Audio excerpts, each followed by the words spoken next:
दोस्तों नमस्कार प्रणाम, मैं मिथिलेश और आप देख रहे हैं दोस्तों थैंक्स न्यूज। विशाल सिंह ने दोस्तों पवन सिंह जी का अच्छा खासा बेइज्जती करवा दिया।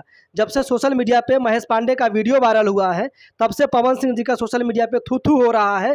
लेकिन आप सभी को अब बता दें कि नेशनल न्यूज़ चैनल्स भी इस खबर को चला रही है। न्यूज़ 24 ने दोस्तों इस खबर को चलाया है, तो आप सभी समझ सकते हैं कि विशाल सिंह ने किस तरीके से पवन सिंह जी के चेहरे को नुकसान पहुँचाने का काम किया है, उनकी छवि को खराब करने का काम किया है। दोस्तों जिस तरीके से विशाल सिंह ने महेश पांडे के साथ में किया, यह सरासर दोस्तों गलत है। पुलिस को तुरंत इस पे एक्शन लेना चाहिए और विशाल सिंह के ऊपर में कार्रवाई करना चाहिए। अगर पुलिस आज एक्शन नहीं लेती है, कार्रवाई नहीं करती है, तो विशाल सिंह का मनोबल बढ़ा रहेगा।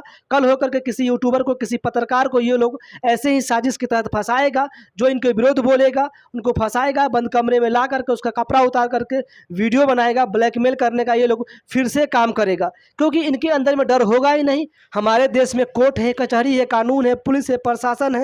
अगर आपकी नज़र में महेश पांडे गलत था तो आप कानूनी कार्रवाई करते। कानून की नज़र में अगर महेश पांडे गलत होता तो कानून महेश पांडे को खुद सजा देता।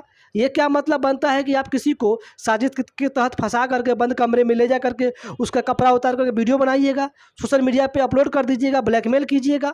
यह सरासर गलत है। पुलिस को इस पर कार्रवाई करना चाहिए और तुरंत एक्शन लेना चाहिए। वैसे दोस्तों आप सभी क्या सोचते हैं, अपनी राय कमेंट बॉक्स में दीजिए। वीडियो को लाइक कर दीजिए, चैनल पर नए हैं तो सब्सक्राइब कर लीजिए। धन्यवाद।